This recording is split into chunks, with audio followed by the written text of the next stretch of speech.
Good evening, everybody. So I'd like to welcome you to the Aon Centre for our first event hosted by Aon, and also the first event for our new season of events for the coming year.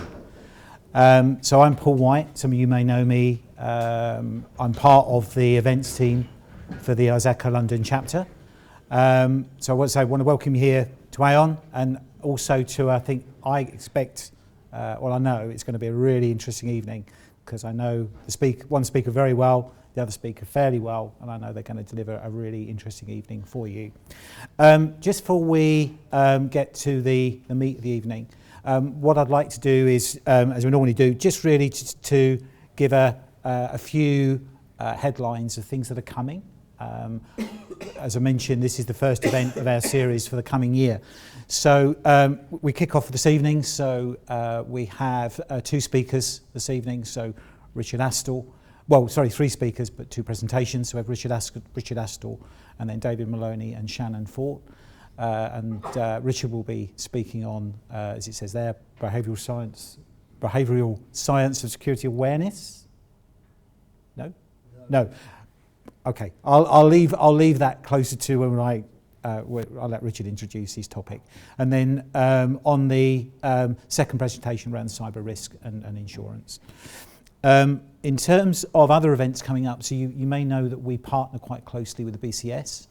So we have events coming up. So we have an event on the Wednesday, 2nd of October, so Data Everywhere with the BCS. And then we have our next North London branch. And then we also have an event the following evening, also at this is an ISACA London chapter event hosted at the BCS, titled Cybersecurity for Humans.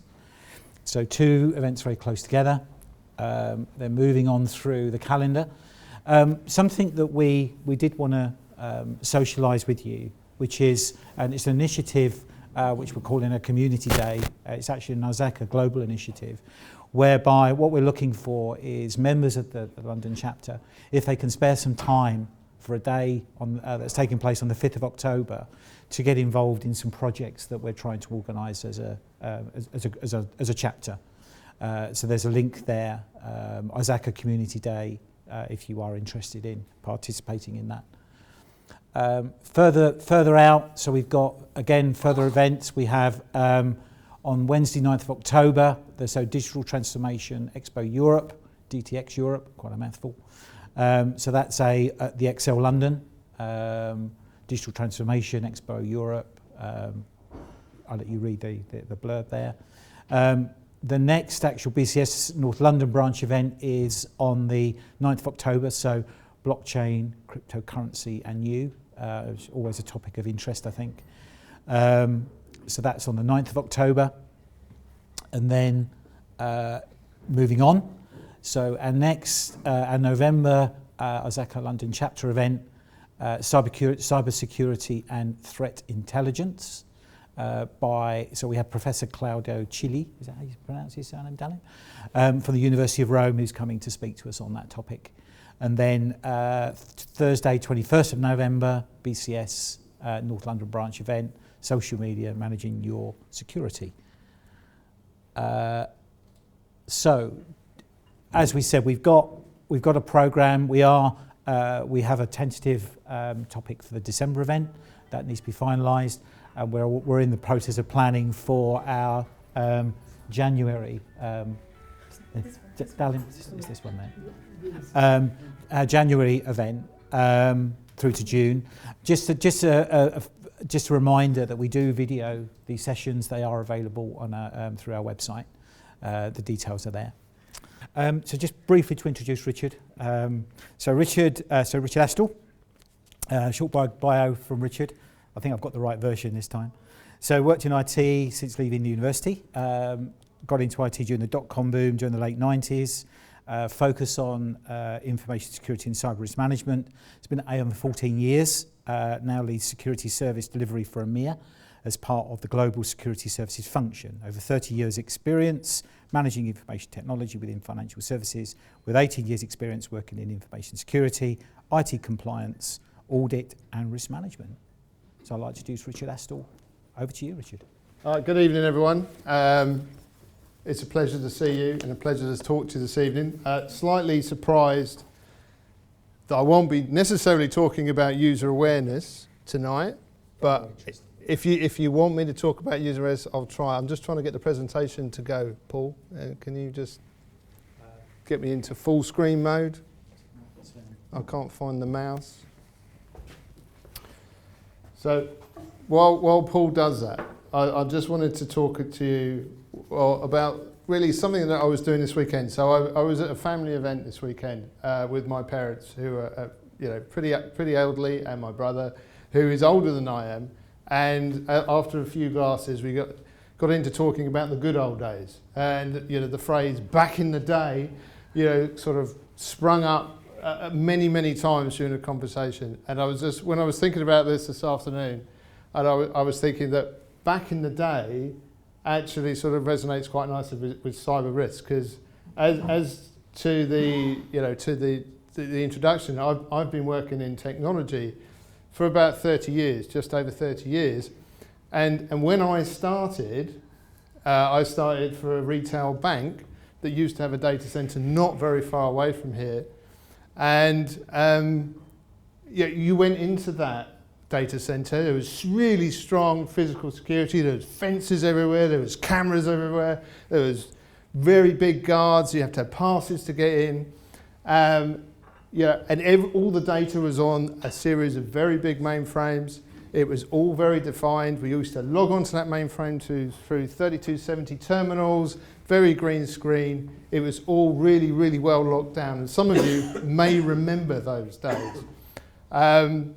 Even to the point where people in the organisation accessed the data through systems we controlled. We brought them up, we brought them down. We used to have a thing called the end of the online day, which was around about 4 o'clock in the afternoon. I mean, that is civilised computing, when things just stop, the batch runs, everything is under control. Now, clearly, 30 years later, we're not in that space anymore. Data is everywhere. It's on every device. It needs to move around the enterprise. And it is part of the organisational objective that it needs to move around the enterprise. I mean, back in the day, I would say that cyber risk didn't really exist. It used to be called information security, and there was, a few, sort of small men in the corner, and they were generally men, who were just banging away at security, and they came with some stereotypes about being a little bit weird, a little bit socially inert, don't really want to go and talk to the security guys. And now essentially we've come sort of up to date, and I just wanted to talk to you today about sort of like the challenges of managing cyber in that sort of data-centric and agile environment. And hopefully it will resonate with the challenges you have as well. And what I wanted to share with you is some of the approaches we're adopting within Aon to improve our position and do this in the best to our ability. Certainly not standing here going to go through, and pretend that we've solved everything. Our way is the best, but hopefully it will give you some insights into the way we're approaching it, and give us some points to discuss as we go forward. But before we do that, I just wanted to give you some essentially context of what Aon is. And this isn't an Aon sales pitch, but it helps to set the context of my world internally within Aon, trying to help the organisation serve clients better. So I'm not going to talk to this slide, but there are a few things that essentially I wanted to pick out. 50,000 colleagues, 120 countries, and we use one network to connect them all together, essentially. And what we're actually trying to do as an organisation is help our clients manage their risk profiles more effectively by harnessing their data, combining it with our proprietary data, using some data analytics and big data services. So the thing to take away from this slide is that we have oodles amounts of data. We exist as a firm to process data to add value to our clients, to manage their risk profile down. So, data is really, truly our lifeblood within Aon. So, the next slide I wanted to share is essentially, this is our cyber risk sort of management approach, our methodology. And there's a couple of things I just wanted to draw out. The first is global security services execution approach. So I work in a function called global security services, and I think that's the first thing I want to take away. We are organised as a security function as a global function. So we operate in 120 countries. There is one organisation that is working to secure and protect our data on behalf of clients. Clearly what we're using here is a pretty standard approach. It's based on NIST, but essentially, as you can see, we're just rolling around that cycle. And from a theory point of view, the management of information security and the management of cyber risk is pretty well understood. I mean, if you want to use the CIA approach, confidentiality, integrity and availability, there's plenty of books on this, there's plenty of frameworks. The theory of how to do this is very straightforward. The fun starts when you layer on 50,000 colleagues, 120 countries, one network. Plus, we incentivise our workforce to be agile, we incentivise them to think outside the box, we incentivise them to serve clients in innovative ways. So what we want to do is to protect our data, but yet not get in the way of organisational credibility. One of the things I'll draw out down there is essentially regulations and statutes. We're all aware of the increase in data privacy, and it makes me smile because back in the day, when I first started, we didn't need to worry about this. I mean, the data was the data, it was our data, we could do what we like with it. Clearly, we're not in that space anymore. Although, I do think that's a positive thing, and as we go through this, we'll actually see how we're leveraging our GDPR program data to actually improve the way that we can manage security in a more agile way. So the first challenge, and I've already alluded to this, is essentially that data never sleeps. Not anymore. Not in my back in the day when the online day came down at 4 o'clock and we knew exactly where it was and it was all sitting in files ready to be processed by the batch system. And if you could process the 16.5 million entries, life would be good next day. But clearly, we've got people operating around the world through the one network, and the perimeter concept, I would say, has really and truly absolutely disappeared. So to the first point there, the way that we're trying to manage our cloud, mobile, and our network issue is to actually push the access permissions away from physical location towards and actually associate it with the data item.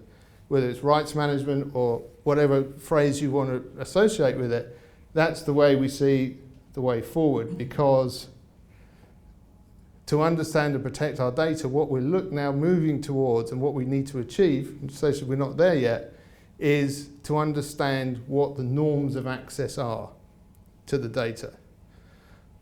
And really, because everyone has a normal usage pattern, and the analogy that we like to use here is, how long does it take you to notice that your neighbour's bought a new car? It's usually within 1 or 2 seconds. If you're walking out, you think something's different, something's not right, and then you check it again the next day. It's still there. So, and then it sort of forms in your mind that actually probably bought a new car. What we're trying to do here is exactly the same concept of actually understanding normal patterns of behaviour in terms of accessing our data, and actually then start highlighting deviations from that norm. Now that may be, you know, we call it user behavioural analytics. I think most people do, but I would say our aim is in the next 2 or 3 years to have that capability where we know what normal looks like, so that we can start tuning and honing in on abnormal. But what that does mean that we have to start doing a lot more monitoring of what's going on. And you know, back to my my bank days, and that sort of firm perimeter. You know, I don't know if people can remember, there was a Chancellor of Exchequer called Norman Lamont, and there was he used to like a good bottle of wine, and there was this sort of incident, and he used to bank with the bank that I work for, and then his spending habits started to appear in the press, and there was this huge sort of uproar about how could this possibly happen, who was looking at this, and you know, we were essentially saying, well, we don't know, we have got no idea who's looking at this stuff, because we never logged who looked at stuff, you know. We only logged when people changed information. So I was part of a project back in the day that actually put essentially audit trail of inquiries in to the bank to actually be able to say who has actually started looking at data. So as we move along there, what we're also looking to do is to get firmer control of assets and inventories of what is a permissible and known asset that data should be moving to. Sounds simple, but at scale it's difficult. And also, when you factor into the cloud side of things, you know, people stand up compute capabilities now much more easily than they did back in the day. And what we're now looking to do, and what we're pretty successful at doing, is making sure that we don't get in the way of them standing things up. But the very fact that they do things creates entries so that we can actually see it as an asset going forward. The other thing we're focusing on is third parties and outsourcing. Shadow IT used to be, probably still is in some respects, a bit of a swear word from a technology perspective, but it's happening all the time in our organisation. And again, we don't want to get in the way of it, but we want to understand when it happens.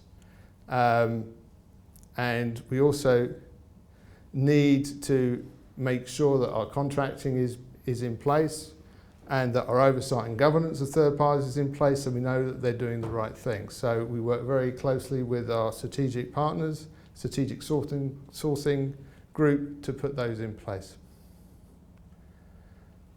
And the last area on this slide is around actively managed disposal. Now, when I first started, and I think probably for many sort of maybe IT folks of my age, the concept of deleting data is really difficult. I mean, the last thing you want to do is delete data because you might need to go back to it, it's a backup point. But what we're now focusing actively on is we have a records retention policy, and we're actively, to comply with privacy legislation, is actually making sure that deleted data is taken off of our network when it expires, when it is finished with it, and actually we will start reducing our potential of E&O exposures and other things by having less data in the organisation. So what we're trying to do in this sort of range of activities is really understand how data gets created, where it moves, where it's going to be, and actually engineer into those processes hooks so that we get to see it. We get to know it's there. We get to then sort of track it and look after it.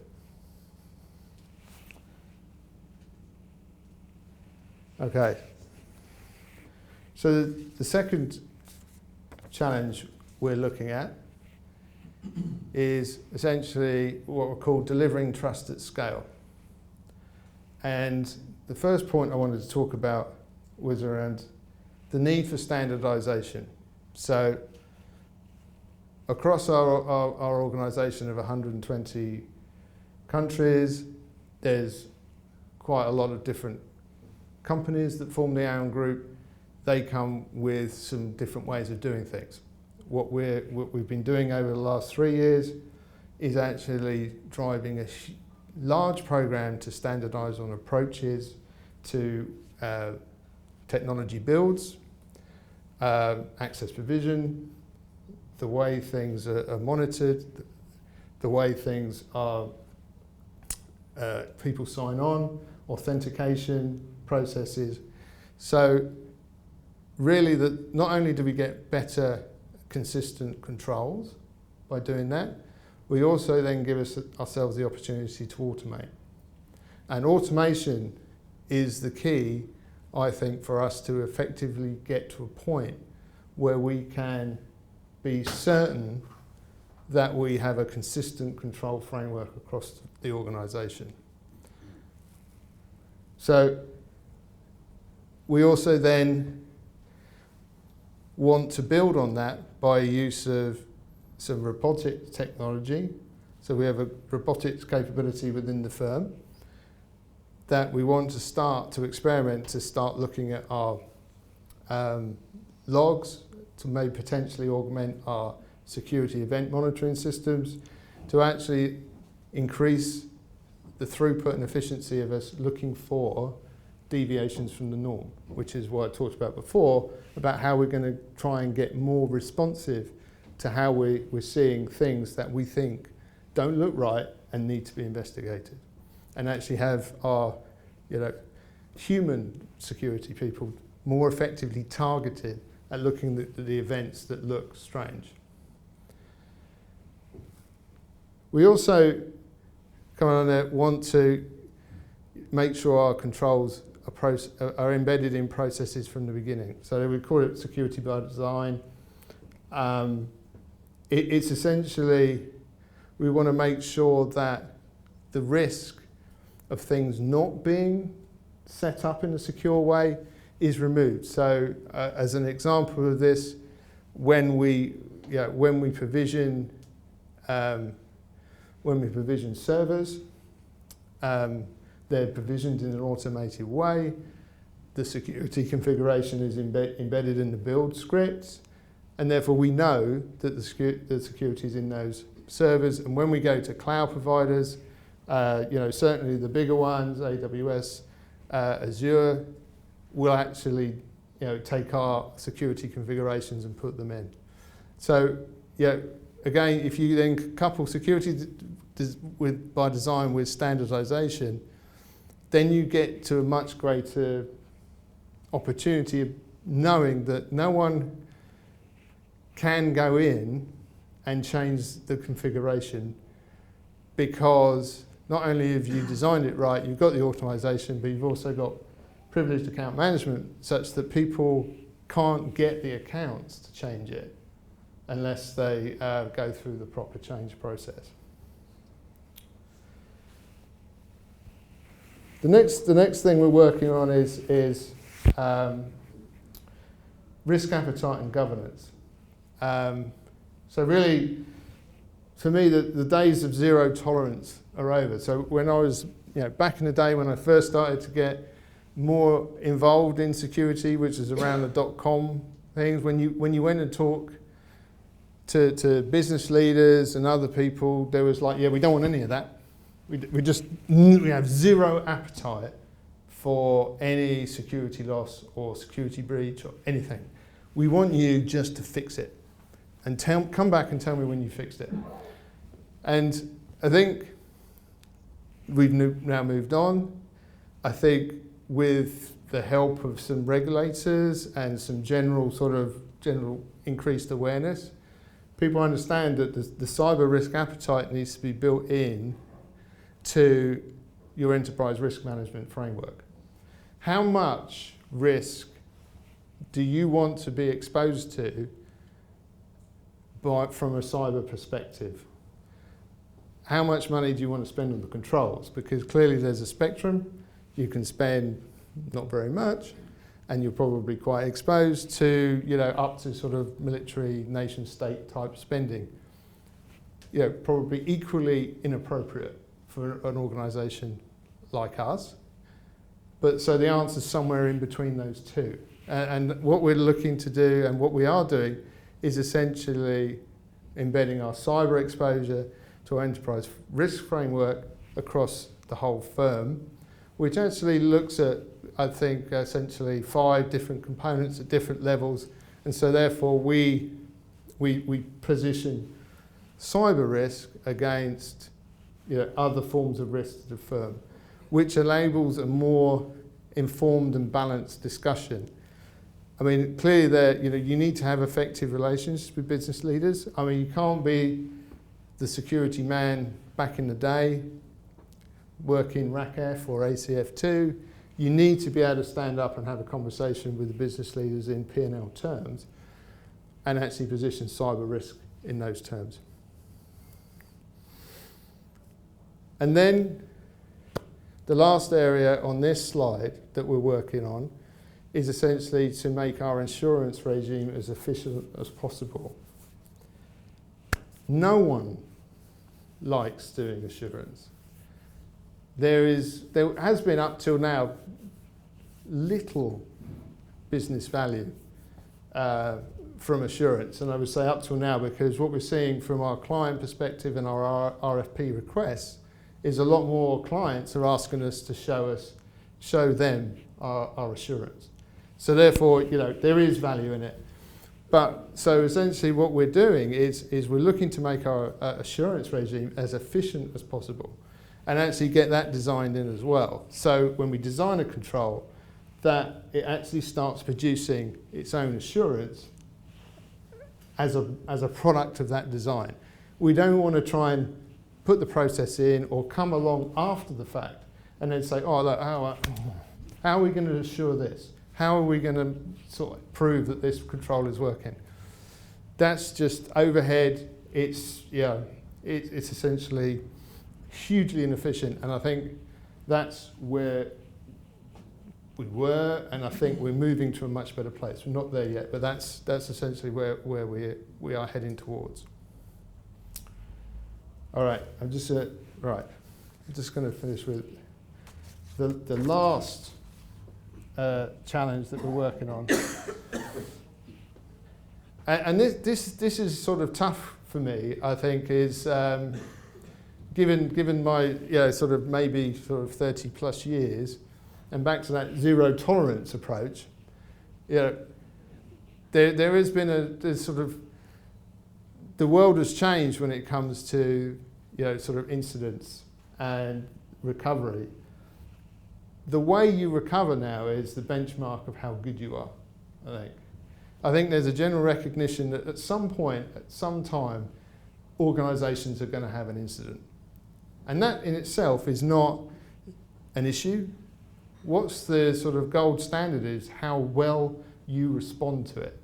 And that's across essentially technically from a media perspective, what you're talking to your clients about, what you talk to regulators about, how you talk to the markets, about what's going on. When I first started getting into information security, admitting you had an incident was the worst thing you did. You just didn't do it. You just like, no, nothing's happened here. And I think it's a much more refreshing place now that the market and we've changed and evolved to the point of recognising that we need to learn from each other. And I was doing a call just the other day with one of our reinsurance partners about sort of a potential incident. So, and this stuff I think is quite difficult to do and to do well. So I mean, so what's on the slide looks pretty obvious, but I think it actually for me takes a lot of effort, and we invest in this extensively. So in terms of the plan, we have playbooks. We have playbooks for different sort of cyber risk scenarios. But I think they have limited I think it's good to have them. They prefer the framework.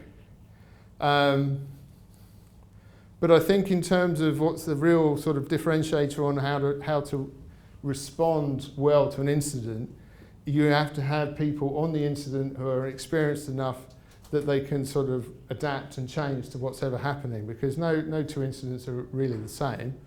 And that's really where I think where we're putting more effort is in terms of training multiple colleagues from key areas to create bench strength to actually respond to incidents.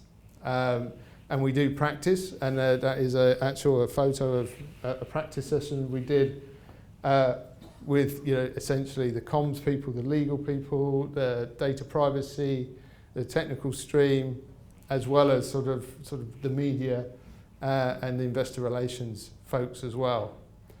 And that needs to be essentially backed up with supported with recovery and resilience, because you're going to get an incident. You need to come together, you need to work out what's going on, and you need to contain it. And that's potentially where a lot of the technical skills are involved, but also you need sort of the communication to the data privacy people with you at that point as well, so their understanding of what the impact is. But once you've contained it, you obviously need to recover. You have to bring the service back. So therefore, irrespective of what you're doing, you need to have proven recovery, either resilience, hot failover, backup, prove that you can bring it back. It's essentially pretty standard DR type approach, but it's never been more relevant, in my opinion, in a sort of cyber risk environment. You have to bring it back. And then the last area, once you've brought the service back, there's essentially you need a forensics capability, because there's always going to be the questions of what happened. How did it happen, as well as from a sort of a data privacy and a client perspective, and potentially even regulatory. They're going to need to know, what data was taken, where did it go, what happened to it, all of those things. And you need a forensic capability. Either, we're lucky enough within AIL, we actually have a forensic capability within the firm, but if not, they will go on tender. So I think that for me is the biggest challenge, and changes the mindset. So I think just for me to sort of wrap up this sort of canter through my perspective, I think that back in the day it was pretty straightforward. It wasn't straightforward, but it was a lot more contained. It had less profile. I think in the last 30 years, cyber risk is a core organisational competency. It certainly is here, and I suspect it is in your organisations as well.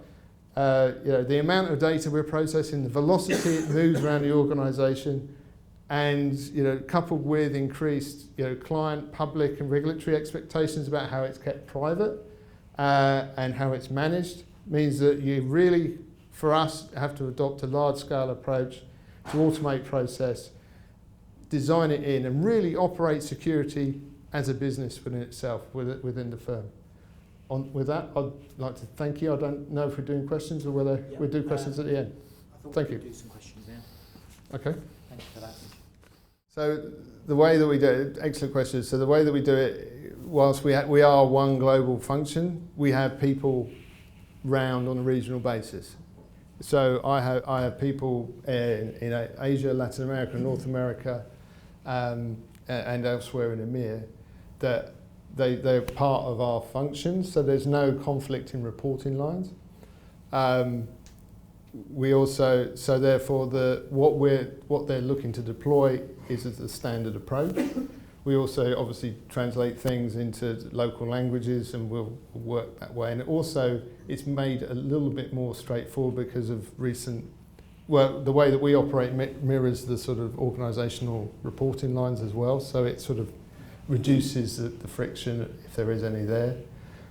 And the last area I'll point out is in terms of our standardisation of our network over the last sort of 3-4 years, the way that we actually technically deploy is more standardised. So essentially we're technically deploying tools through SCCM, which is a global thing. So that's how we push it out at that point. Thank you. Yeah. Yeah, it's a great question. I wish I could probably give it the justice it deserves. The actual sort of right to be forgotten and the GDPR compliance is managed by our data privacy team. So it's not actually sort of my area to be able to talk in an informed way of doing that. But essentially, they at a very high level, they operate the same model as we do, essentially, so it's a global function. So therefore, the requests go in centrally. But it's very few clients that have actually data in more than one country. I mean, the big ones, multinational ones do, obviously, but if as an individual, then you go and contact the office that you have the primary relationship with, and they would deal with that. So essentially, we do have essentially a global security awareness campaign that essentially produces awareness topics. I think they do 10 a year, and they're standard across everyone in terms of whether it's passwords, resistance to phishing attacks, and there's various sort of forms of media that goes out, whether it's things on screens, posters in offices, whether it's articles that are mailed to people. So, and what we do is essentially, clearly we do phishing exercises, which gives us some indication of metrics about people who are clicking, and then people who are clicking, people who are then putting credentials in. And we're also essentially looking at, we're starting to keep metrics of where the incidents are coming. And I think that it's one of those areas when we're talking to our from a risk perspective, we're trying to say, look, this is what we're seeing from our colleagues. This is essentially how we want things to be reported, and we're seeing improvement of that. And I would say over the next 2 or 3 years, we may actually start moving towards, some form of, sort of colleague consequence for, non-compliance or clicking the wrong things. Because essentially we're trying to educate people up to the right level. We try and use the awareness material and try and put awareness material in terms that relate to their personal life and experience. So we're trying to make it sort of tangible to them. But it is, it's not an exact science. So, if there are other, ideas, I'm completely open to them, because it's how do you change behaviour? Entry level is how many incidents. I mean, we're quite encouraged that we've started to see colleagues actually report suspicious activity, and we've seen an increase of that through our sort of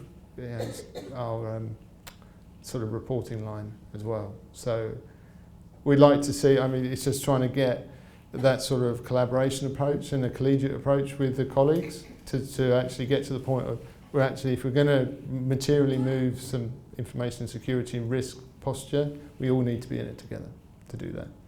Yeah.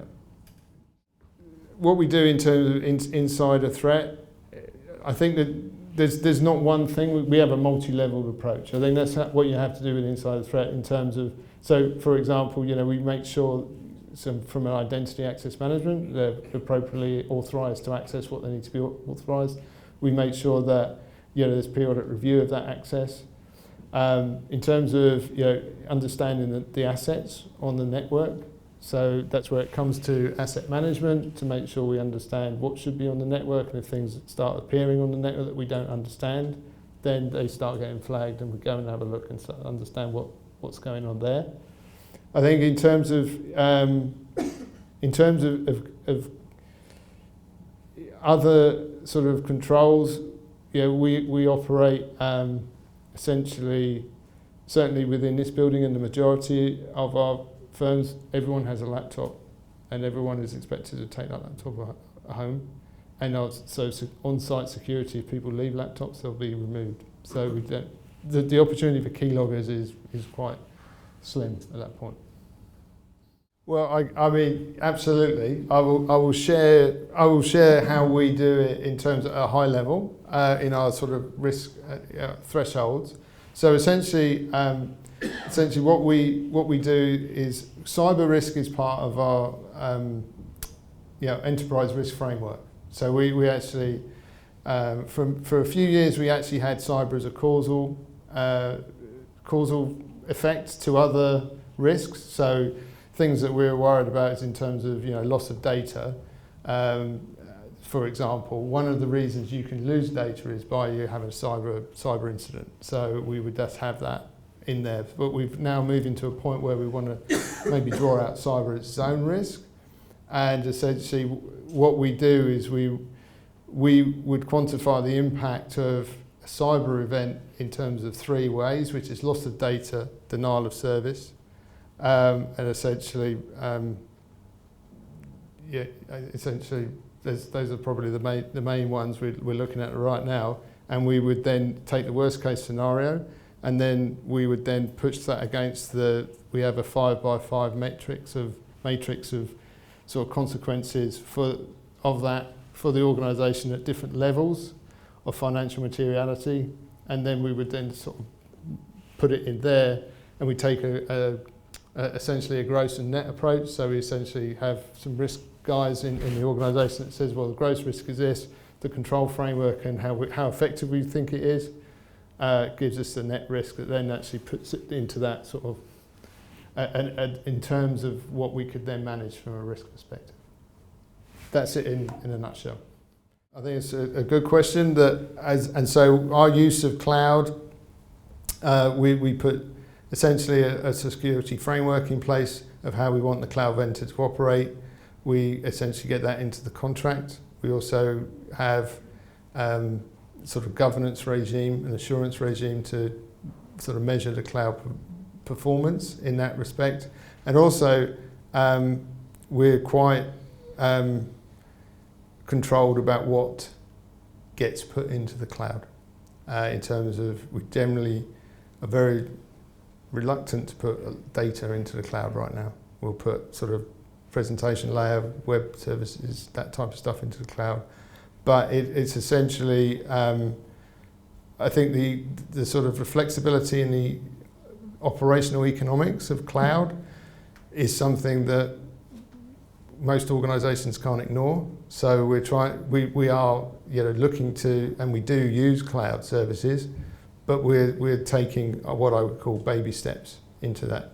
And I think some of our services, certainly around data and analytics, they're essentially sort of big data applications. So what we're using cloud for, in some cases, is the scalability of compute services. So essentially, you'll buy a lot of compute, you'll push a model into it, the model will execute, you take the result out and collapse into the cloud environment. So it's sort of a burstable cloud approach in some parts of the business. So I'd now like to introduce our next 2 speakers. So we have David Maloney and Shannon Holt. Get their names right eventually. So just briefly to introduce them both then. So David is Director of Aon Cyber Risk Consulting for EMEA, part of Aon's Cyber Solutions Group. David specialises in cyber risk financing, assisting in assembling a cyber program that accurately and proportionally reflects the cybersecurity posture of the business in a balance sheet context, enabling enabling an enhanced decision-making process to security improvements and insurance purchasing. And then Shannon, nice to meet you.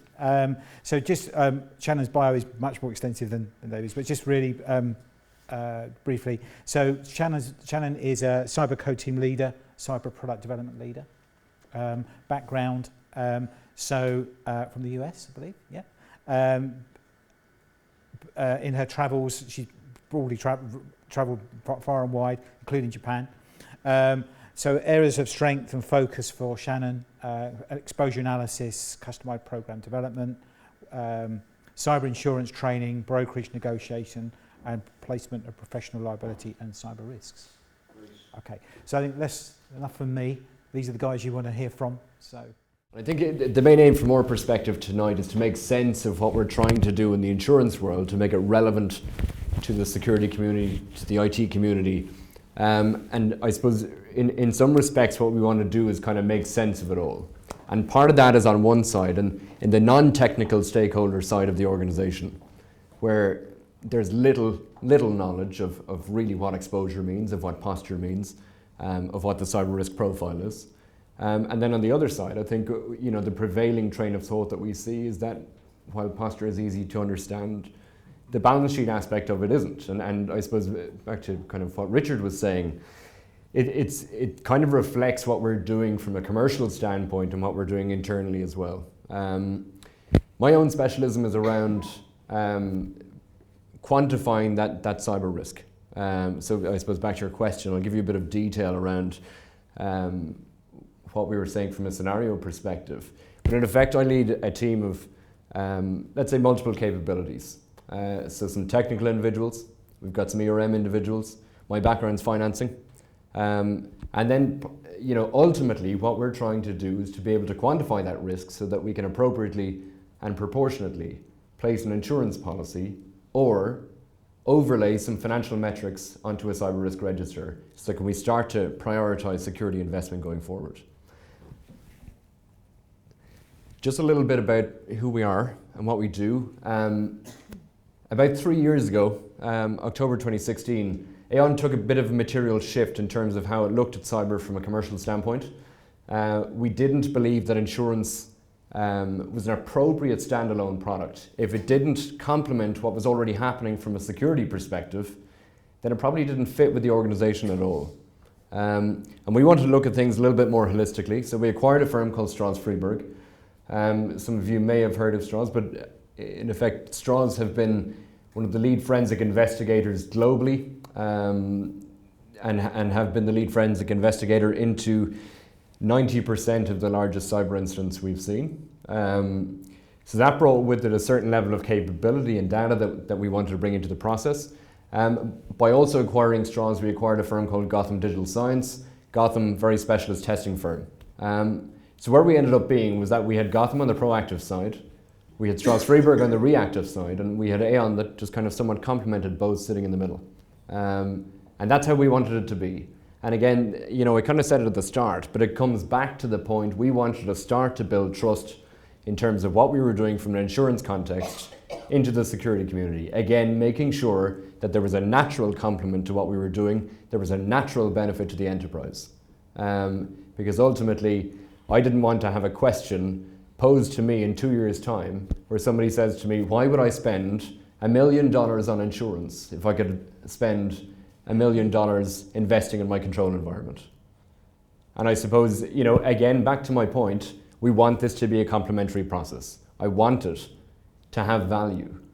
Ultimately, I think when we look across our own risk registers, our own environments, we take a risk-based approach. We understand that these things can happen. What we're trying to do is to mitigate the measures, minimize those potential losses. But ultimately, if we are putting an insurance policy in place, we want to get to a place where that policy will respond, that we are protecting the balance sheet from tech risk volatility. What you have here, I suppose, is, look, this is our Aon approach, and you'll excuse me, some of my slides are commercial, but again, what I wanted to do was to bring that across, because I think it's really important. The policy as a standalone isn't effective. It's not something that you'll find that's right for you or fit for purpose. But actually, ultimately, if we can understand what it looks like from a financial metric perspective, if we can quantify that risk, and I'll go into in a bit more detail of what that looks like, understand where the gaps are in the existing coverage, then we can tailor something that really fits you. And again, if we're thinking about material investment for the firm, what we need to do is conduct a cost-benefit analysis. We need to make sure, again, it's the right fit. I'm going to repeat myself till I'm blue in the face. I tend to do that. But again, it comes back to the point of these are messages I feel that really need to get through. Myself and Shannon, and Shannon will give you a much better picture on the insurance environment in terms of where it's going. We give these talks a lot, and part of it, we gave one yesterday in the Middle East. And the reactions we get are phenomenally different every time. So as you can imagine, the Middle East maturity levels are a little more lax than what we probably see here. The US, we see something totally different again. Asia is something totally different again. But from our perspective, what we have through acquisition, what we have through claims data, what we have through our own knowledge is an immense amount of data where we can quantify those potential losses. But what's really important about the data is that it fits within your context. Because if it doesn't fit within your context, it's a bit like me saying, the average data breach costs you $2 million. It's a great stat, but it doesn't mean anything. It doesn't mean anything for your stakeholders. But actually, if we can start to look at your scenarios, start to look at your context, then those numbers begin to mean something. And we can start to protect the environment in a manner that befits your organization. These are really small. So what I won't do is probably go through this line by line. But in effect, what are we trying to do with a quantified approach? We're trying to get stakeholder involvement right across the enterprise, be it ops, finance, HR, legal, risk, insurance, IT, IS, because it's language that everybody particularly kind of understands. If you stress the balance sheet and you show that you're going to have material deviation in terms of shareholder returns, that is something everybody on the board understands. If we're asking for investment, they're the things we want to show them. And we also want to show them the potential exposures of why that piece is important. But additionally, I suppose, when I think about that complementary approach, we want to be in a position where we're minimizing total cost of risk, but again, spending our money wisely. Again, complementing across the piece. The benefits, obviously, holistic understanding across the profile, effective risk financing, and senior management engagement. The variety of kind of conversations I have with C-suite executives is pretty wide and varied. I was with an automotive firm recently, broken up into 4 divisions, and the information security colleague who I was dealing with had said the 4 divisions, one of the divisions had a veto on any meeting they had to send out, and the veto was, would it make the car perform better? And you're kind of going, this is absolutely amazing. But effectively, it would have had a massive financial losses would something manifest itself. So we kind of see that right across the piece. And again, it's about telling a story and telling a narrative. It's very much in 3 stages. Scenario analysis, financial modelling, and subsequent stress testing. The scenario analysis piece is something I always get questioned on in terms of, it makes it look like how long is a piece of string in terms of how long a project is going to be. Ultimately, if I go to an IT or an IS person and ask them, how many critical assets do you have? Well, we've got 2,000 critical assets, what do you mean? But ultimately, from my perspective, generally speaking, there's kind of 5 to 10 mission critical assets that are all I really care about. There's 1,990 that fall well within financial risk appetite. But what we're trying to do is capture the essence of what's important. Because if we can do that, limit a scope, it allows you to create messaging, create a narrative. And that's what you're trying to do. So if you understand who's attacking you, how they're attacking you, what the potential commercial impacts are going to be, and I'll kind of run through that. Again, it creates an understanding. One of the other things, let's say in the scenario analysis piece, and I mentioned this in terms of it's not just insurance, it's actually investment. If we can run through an attack path analysis and detail around controls, isolate an area of material exposure, then actually if we invest $50,000, do we wipe 100 million of exposure off the balance sheet? And these are the types of areas that we're trying to, I suppose, get people to buy into, because it's easier for somebody to sign a check. In terms of how do you create that secure posture for yourself. Following the financial modelling, and this is kind of easier described when I go forward in a few slides, is the stress testing. And again, these are kind of basic concepts, but if I understand the max numbers and stress your balance sheet, there's a message there. If I know, for example, that BCP and IT disaster recovery are not closely linked, there's a lesson to be learned.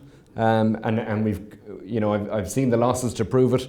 If there isn't an incident response retainer in place where there should be an incident response retainer in place, there's lessons to be learned. What you don't want to be is in a post-incident scenario and you spend 2 weeks trying to get the T's and C's together to make sure that you get the right experts to come in and assist your firm. These are kind of the basics, but they really do provide some kind of powerful messaging, and you know, we kind of highlight the improvement roadmap at the end, but it's an incredibly important piece.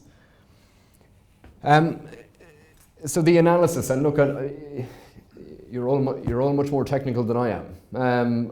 Again, as I said, my background's financing, but really what we're trying to break it down into, and look, the CIA method is probably the easiest way to do it in terms of getting buy-in across the organization.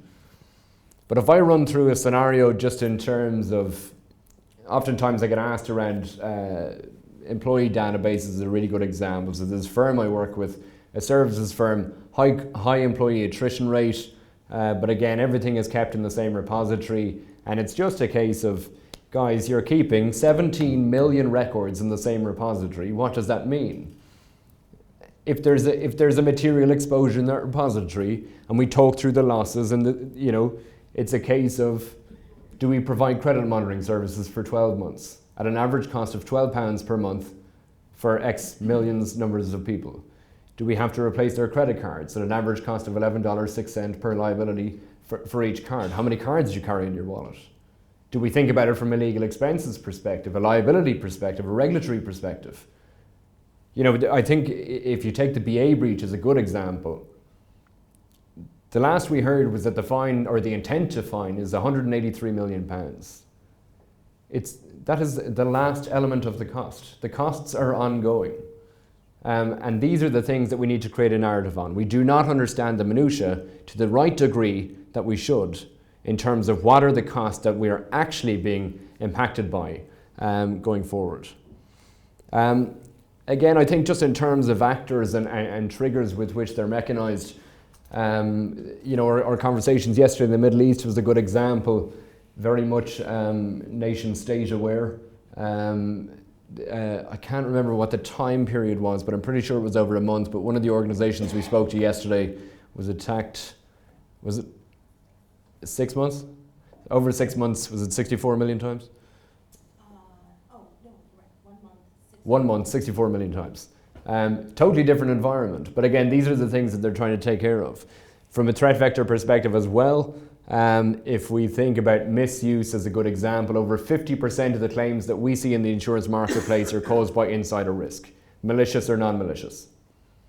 I've got a client who, again, disgruntled employee, classic disgruntled employee story. They made this person redundant, 6-month exit period. Over the course of that 6 months, that person went around sticking very small needles into network cables throughout the building.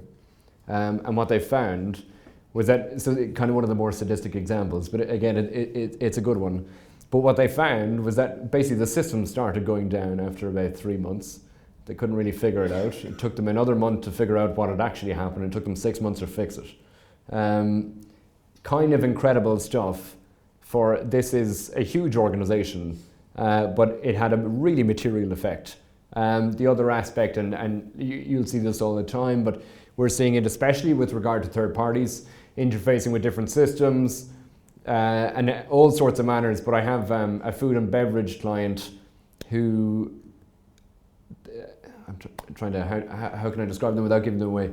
But basically somebody had hacked into the system of a supplier of theirs, created an invoice, went to a warehouse with an invoice and made off with €2 million worth of goods.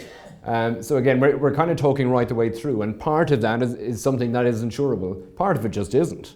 And again, that's for us to kind of get to grips with. And part of that, and again, apologies, tiny writing, but part of that is that if we cannot ensure this, can we examine an attack path analysis? Can we isolate an area of material control weakness and invest and wipe that exposure off the board? And again, I suppose from my perspective, that's how I want us to be thinking in terms of the power of a financial metric to overlay onto an exposure, onto a risk register, is something that's really important. The financial modelling piece is an interesting one, and I think, you know, we've got a variety here, but I mean, you'll kind of see this is kind of focused on a particular IT and OT incident as an example. But again, totally different environments that we're looking at every day. Basically, in my EMEA role, we're kind of industry agnostic, and we're right across the piece, but really what EMEA means, is that everything outside of North America. So I've seen retailers in Chile, and I've seen mining organizations in Australia, and everything in between. But there was a question earlier on around people, and part of the challenge. There's an organization I worked with in the UK, and this was kind of fake phishing emails in effect, to see what the penetration rate would be for their organization. They had started at a really low ebb, in that it was a 33% penetration to win a free iPad. They got it down to 6%, but the moment they put bonus into the subject title, they went back up to 50%. So in that respect, that's kind of what we're trying to deal with in terms of culture.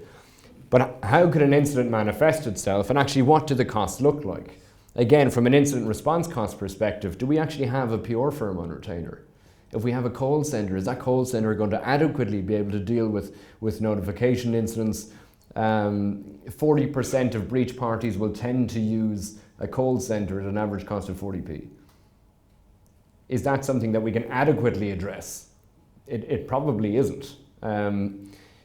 The forensics costs can go well into the millions. The notification cost is £5 up to the first 100,000 individuals, and generally speaking, it's a factor of 10 thereafter.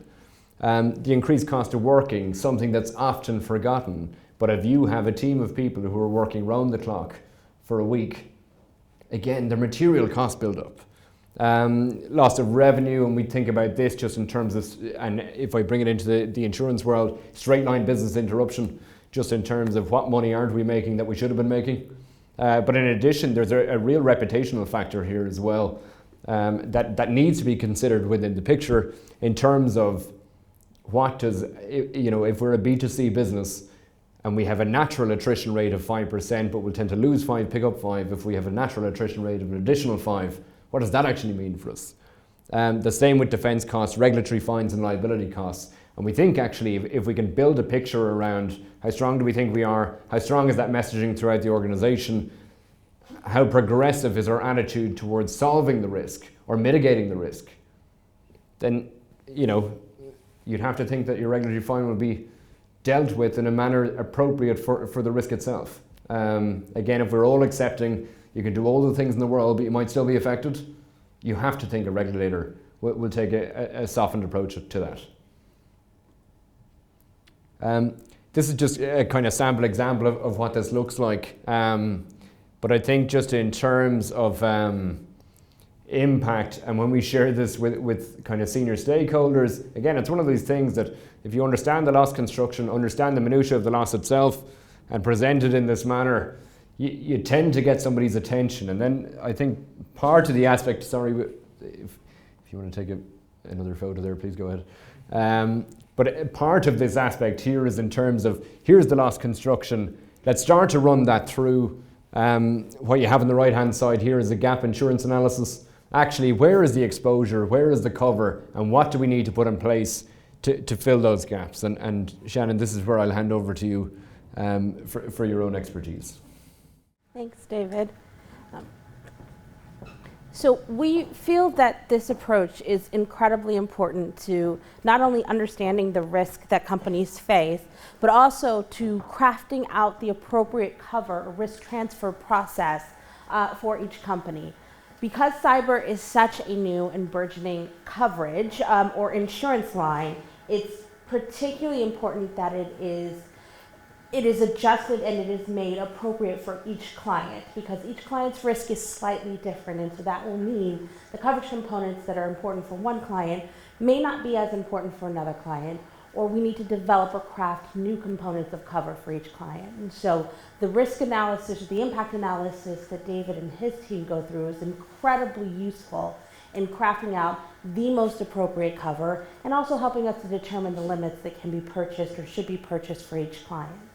When we talk about cyber risk from an insurable standpoint, we really look at it in these 4 quadrants.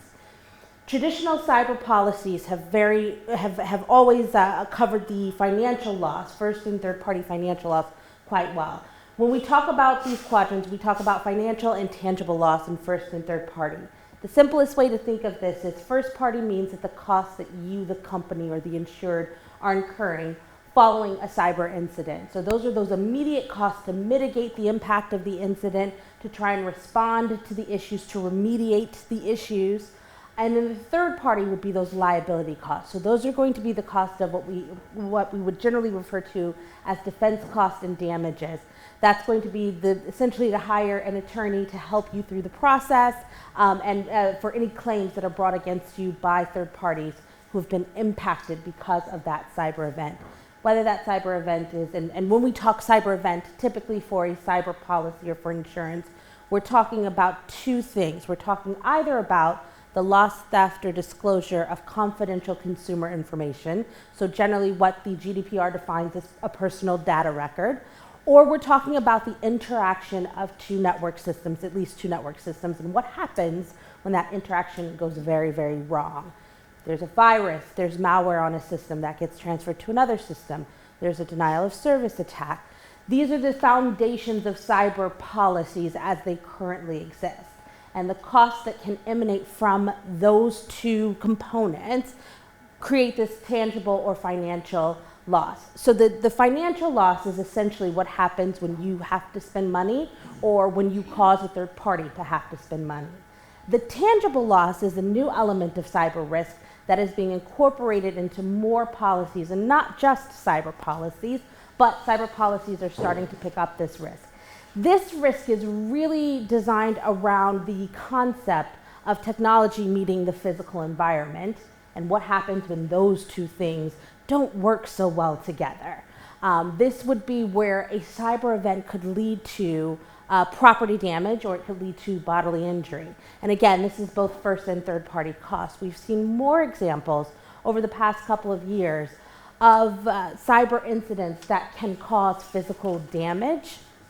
And again, because so much of our physical environment is now controlled by technology, if you think about a lot of companies moving towards automation of production facilities as well, that you can certainly understand how a simple adjustment of an algorithm could impact an entire supply or could speed up a turbine and cause it to explode or cause a fire. And that is where technology impacts our physical environment and creates a very new cyber risk that didn't exist 50, 60, 70 years ago, certainly not in the way that it exists in this current environment. Cyber policies are now expanding to cover all of these quadrants of risk, and the market just in general is expanding to cover all of these quadrants of risk, because these are the quadrants of risk, or these are the risks that are presented to a lot of our clients depending on what they do. The first and third party financial are the ones that we really focus on because those are likely going to be the elements that are going to be most important to everyone in the room. So when we're talking about a cyber policy, and again, we're focusing on that first and third party financial loss, we generally like to classify these. So cyber policies are built in what we call a modular fashion. That means you can pick and choose and design the cover that you want for your policy so that it is appropriate to the organization. And that's where my team comes into play, where we help kind of translate the information that David and his team provide into a usable policy form. So when we look at the different modules of cover in the policy, there are different elements that are available to the company. And it's really important when you're thinking about, or when your organization is thinking about purchasing cyber cover, that everyone in the room is involved in that conversation, because this cover is designed not just for cyber as the enterprise risk, but also to assist you in any sort of incident that could occur that would be covered under the policy. So it's really important that you know what you have access to because of this policy, and it's designed with your process and procedures and policies in mind, so it works quite seamlessly with the organization. One of the elements of this cover that's particularly important is the idea of prevention, and this is pre-incident assistance, this is education, this is training that many of the carriers that provide this cover allow access to their clients. And whether that's a repository of information or tabletop exercises that can be run with the organization, there's a wealth of information and a wealth of seminars and all types of things that are available to clients who are purchasing cyber cover. The reason being that this education is incredibly important in mitigating the impact of these events, but also in helping insureds understand what's available to them and how they can use their cover to the best of their ability. So this is an incredibly important element of the policy, and it's one that comes generally at low cost or no cost to the insureds once they purchase this cover. But this isn't actually the insurance. The insurance comes into play with the assistance. That's going to be the very first component of cover that most companies are going to utilize, and this is going to be the most important cover to make sure it matches up with what you all do. This is the cover that comes immediately after discovering or believing that you've had a cyber incident, whether that's a loss of information, whether that's a virus, malware, whatever the case may be. This is going to be the things like forensic costs. So this is making sure that you're getting the right vendors in who can help assess the system, who can help assess the impact of the issue. This is helping you, this is getting in breach coaches or legal advice to help you understand what your obligations are to individuals who may have been impacted by this incident or to third parties who may have been impacted by this incident. These are things that can assist in essentially protecting the reputation, whether it's crisis management, public relations, but also credit monitoring or identity monitoring for individuals who've been impacted. This essentially, the assistance component is all about mitigating the ultimate impact of that incident so that hopefully you don't get to the liability component, but also creating a very important narrative so that if you do get to that liability component, if you do see claims, there's a very clear procedure and process that you follow to try and mitigate the impact of that incident. This is important to understand if any of your companies are currently purchasing cyber. It's important to understand what cover may exist within your policies with respect to this assistance, because different policies have different requirements. There are a number of policies, particularly policies that are designed for smaller or middle market clients, to provide a lot of assistance, meaning there is a developed panel of vendors and experts that you would have access to, but deviating from that panel means that you may not have the cover that you think you do.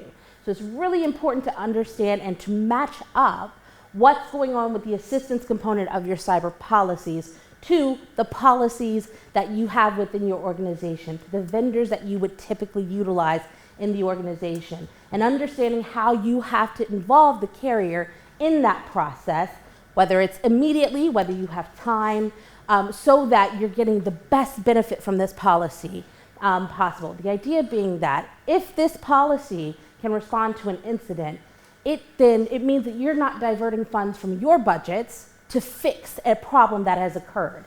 That's what the insurance is there to indemnify. It's intended to make you all whole, to keep the organization functional and running in the way that it should be. The operational component kind of runs in tandem with that assistance component. The operational component is really about the business interruption. This is where the impact occurs on your systems or where it occurs at an IT vendor, and that impacts essentially your systems, your operations. These are any sort of additional expenses that you would incur, whether it's additional staff, whether it's getting new vendors to come in, and the income loss that you would suffer because of a cyber incident. And that cyber incident, or this kind of theory of cyber incidents, is really expanded in this component of the policy to not only mean essentially malicious acts, or it could be insider, a rogue employee or an insider threat, but it's also what we call system failure, which is just in its purest form an unplanned or unintentional outage of a system. System goes down, no discernible reason why, not a physical issue, but there's clearly going to be income loss and extra expenses to understand what happened and remediate the issue. And the policies are designed to cover that element of operational impact as well. The other component of the operational impact would be the data asset cover. And this can be very important for certain clients. For clients that deal in data and analytics, that have a lot of data on their systems or in their care, custody, or control, that data is altered, if it's impacted, if it's corrupted because of a cyber event. Policies can pay the cost to restore or recreate or redevelop that information or that data. So again, it's about getting you back to the point that you existed prior to the incident. The liability component is the one that we just hope we don't get to, but it is available in the policy because we do get there. Again, these policies were created or came out of the US, and I can say this because I'm American, we like to sue. It's kind of like baseball, pastime. So because because of the litigious nature of the U.S. This was one of the components of the policy that was developed first.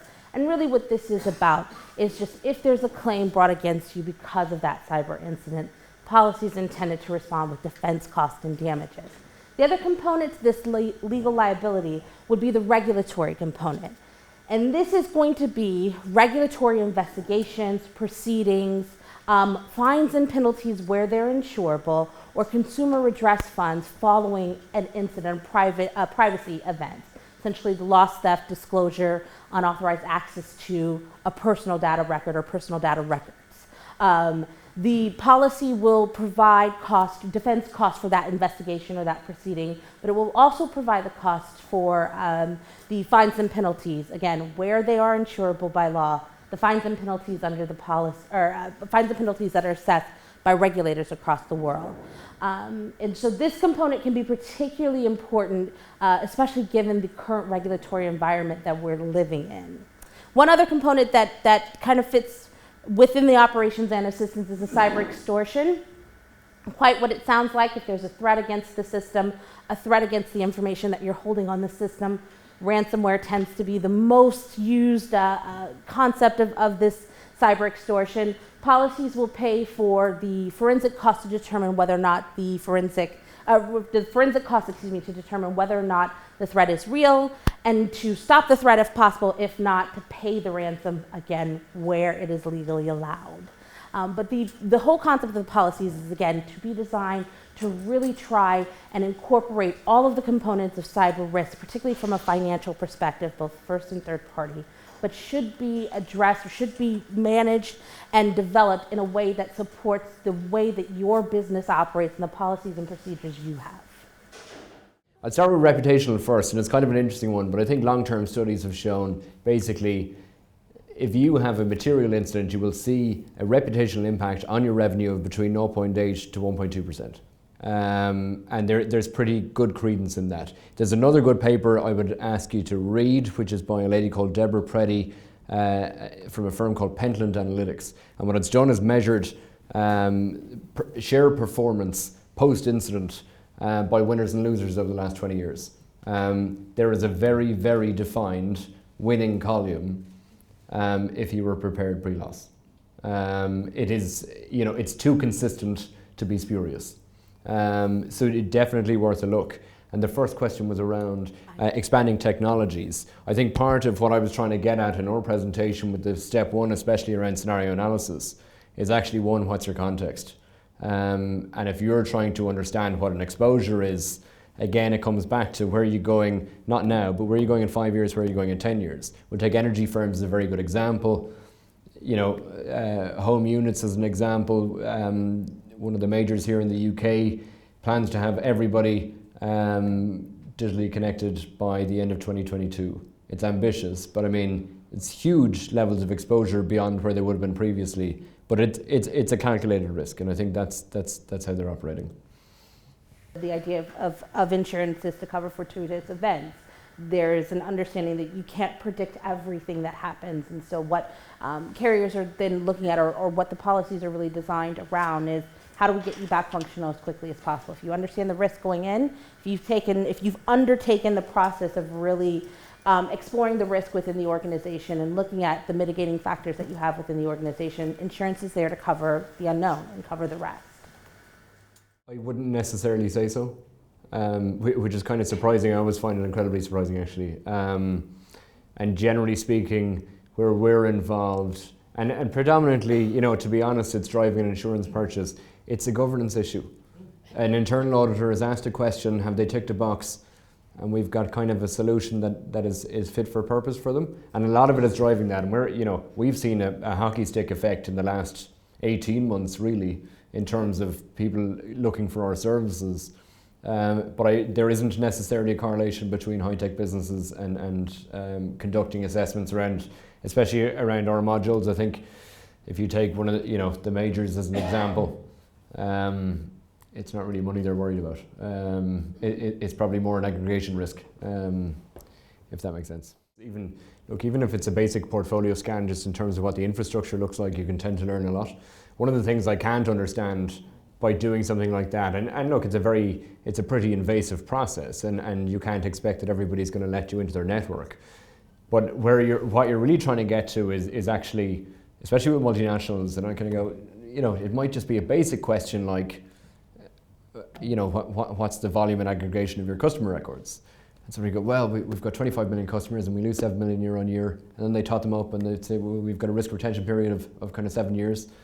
And then you end up with this huge exposure. But the actual fact is that, the reality is they're not all aggregated in the same system.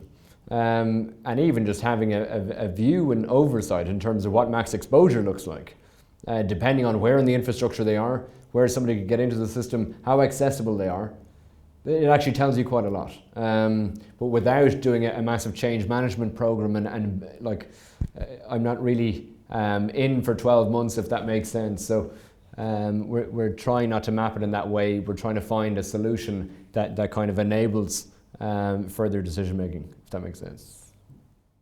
Selfishly speaking, I'd say I'm the magic formula, but beyond that, not really. Look, I think it's fair to say that everybody's got a hybrid approach, or they've learned something, or again, it's what fits the infrastructure, what fits the network. I think all I'm trying to do is facilitate those ideas, but I wouldn't say there's a hard and fast rule in terms of how people approach it.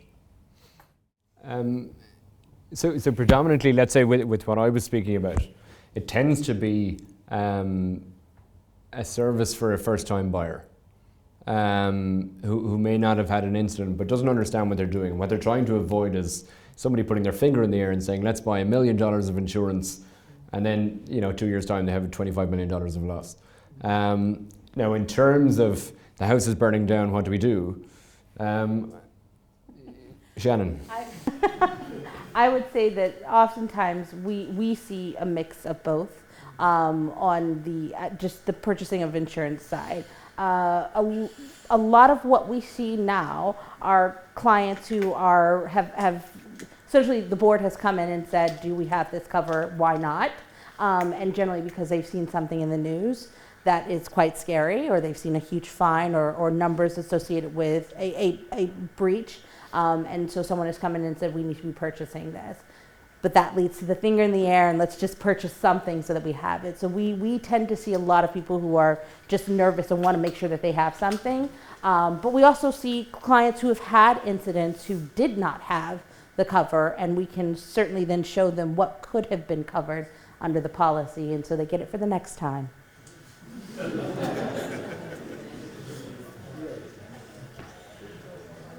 So once again, I'd like to thank David, Shannon and Richard for fantastic presentations, and